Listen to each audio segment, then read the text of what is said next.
big deal, to be honest. This is Portugal, we are Ghana, and surely for me it's good to see the world getting together. If there are players with African heritage, that's fine, and doesn't really make any difference to our game. And I'm happy for Portugal if they can integrate players with African heritage. And this, I think, if I look back in the history with AYEW, they have been doing this for a long time. It's good, and if they can benefit out of it, it's good.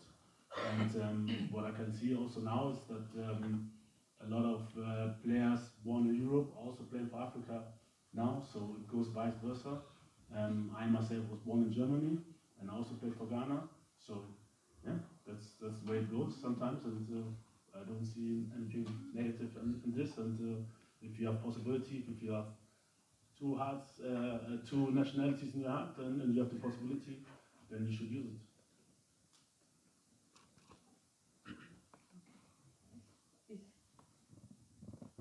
Hi, Cédric de Oliveira for Radio France Internationale. Question in French for André Ayou. André, c'est votre troisième Coupe du Monde. Vous avez l'expérience de ces compétitions. Est-ce que finalement, c'est pas mieux de commencer par a priori l'adversaire le plus difficile de ce groupe pour espérer aller loin dans la compétition, pour rentrer dans le vif du sujet tout de suite?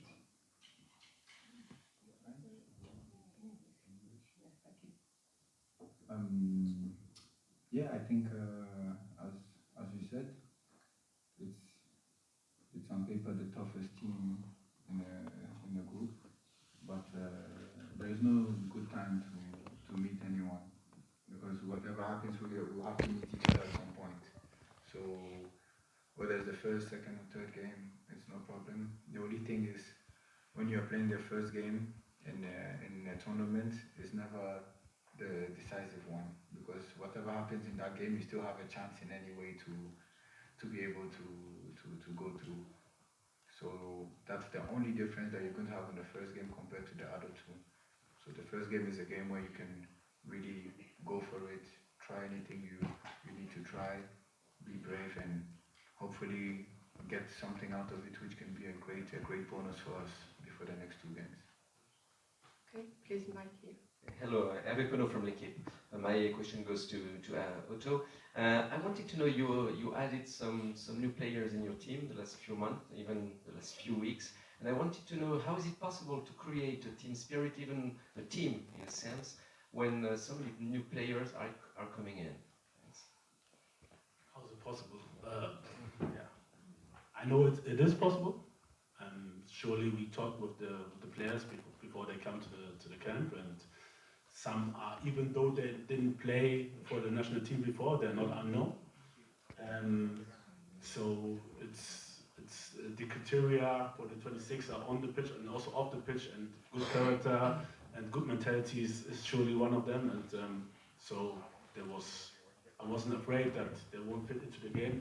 And very, very important for us that players like our captain welcomed them well. And we know that we have experienced people who can integrate these new players very well into the group. And also on the pitch, we see that they have the intelligence to meet also my expectations from what I want to see from them on the pitch. So there's no problem. Please, yes, question there. All right, so my name is Theo Nyan, TV3 Ghana. To Captain Andre. So you are a very experienced member of the Black Stars, and you've been to several tournaments. How are you helping to calm the nerves of the new players who have never made it to the World Cup? Well, I think it's a special occasion, you know. I'm not the one who is going to make them feel good or comfortable, but I'm the one who can give you some little advice or little chip in to be able to, you know, to feel maybe more comfortable. But I don't feel anyone stressed. That's the whole point. I don't feel anyone stressed. I don't feel anyone having anxiety before this first game. It's true that before the game will come, you will feel the stress, you feel the pressure. It's a World Cup. You're playing Portugal. It's normal. If you don't feel it, then you're not human. But it's how you deal with it, and I feel that the players that we have are playing in good clubs, where they play big games. It's true that when you wear the Ghana jersey, it's very heavy, but no, I feel the boys are calm and ready to go for it. And whenever we will feel anything and we'll have to chip in, not just me, we have other senior members in the squad like Thomas, Jordan, to help in. So I'm very confident and I can feel that the boys are ready. Please, Mike there. Yeah, thank you. Hi, how are you doing? I'm from Spain. I would like you to talk something about Iñaki Williams, you know, the player of Bilbao. And what about him and his performance here in Qatar?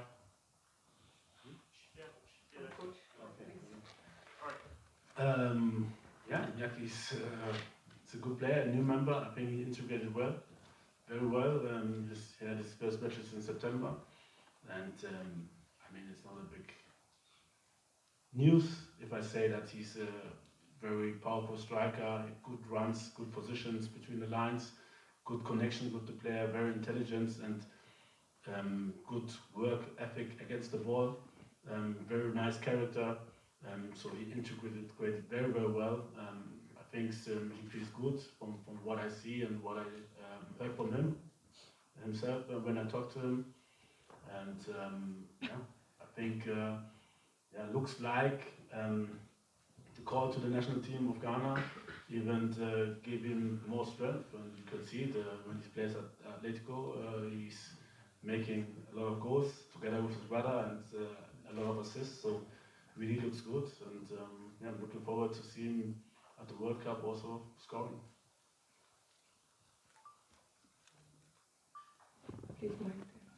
Hi, OTTO. My name is ADDO from the Deutsche Welle. My question is also about Iñaki Williams and his brother. Are you sad that you couldn't get Nico also to play for the Black Stars?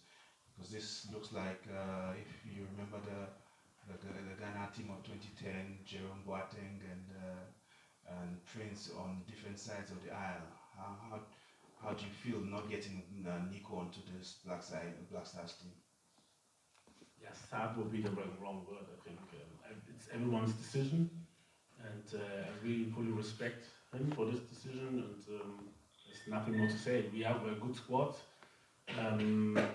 Would be nice maybe also to have him on board, but it's not the way. And but I respect and accept this. What else can we do? So wish him all the best with Spain. How much did you try to get him?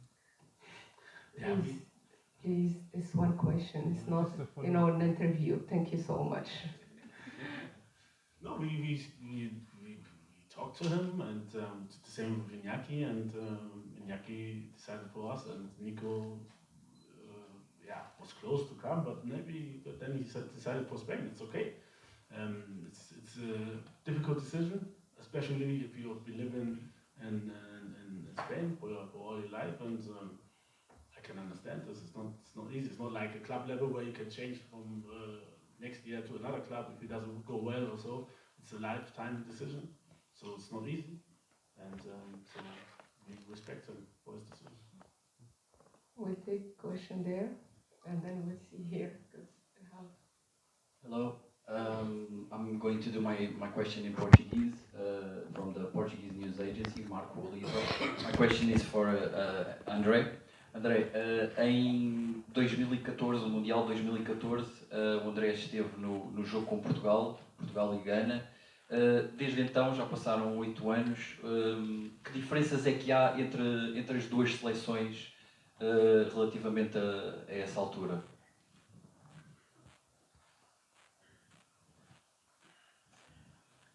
I think the two teams have changed a lot with the squads, the players. We still have few players in the Portuguese squad who were in 2014, and in Ghana you have me and my brother. So it's a whole different ball game. It's a whole different game, because when we played them in 2014, we had to win by 2 goals if we were going to be able to qualify to the next stage. So it's 2 different games, but I feel that both teams have progressed really well.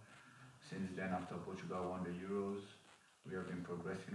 We have a new generation which is growing, which we're seeing a lot of positive things. So it's not the same game, it's not the same moment, it's completely different. But I believe that in a tournament, every first game has its realities, and we need to just focus on that and try and give them a tough time.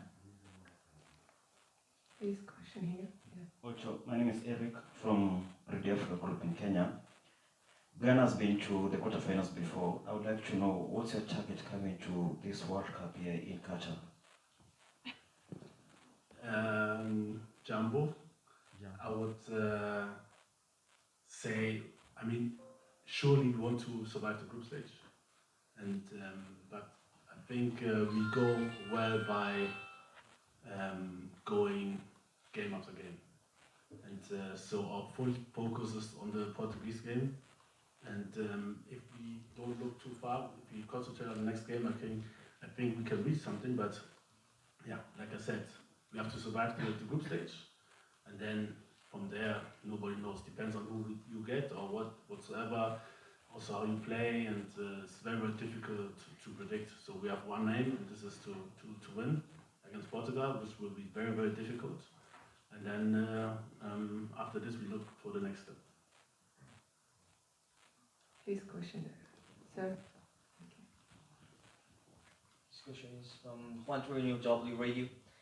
I want to ask you, Andrew, if this match, I want to jump the Portugal match and go to Uruguay, and I want to ask you if this game generated you some remembrance of the quarterfinals of 2010, and we will see some kind of same players, beaters.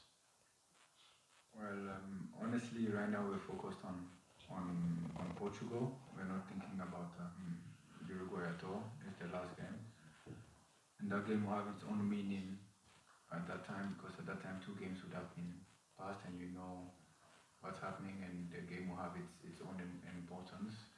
So no, I'm not thinking about that right now, and at that moment when it comes, I think we will all focus on it and deal with it at the right moment.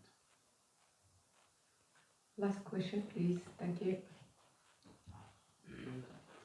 محمد اللوي من موقع كورة بالكهرباء سايد.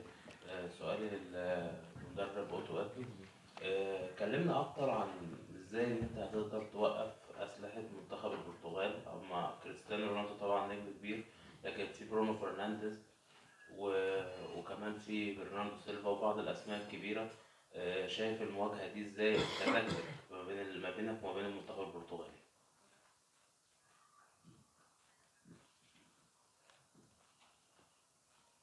Yeah, surely we have a plan. We have our last training today, and then we will have it like 100%. And obviously, I can't speak about what we want to do. Yeah, from what I see, the boys are doing the training. It's going to be a tough match, also for Portugal. It's not easy. Won't be easy to beat us.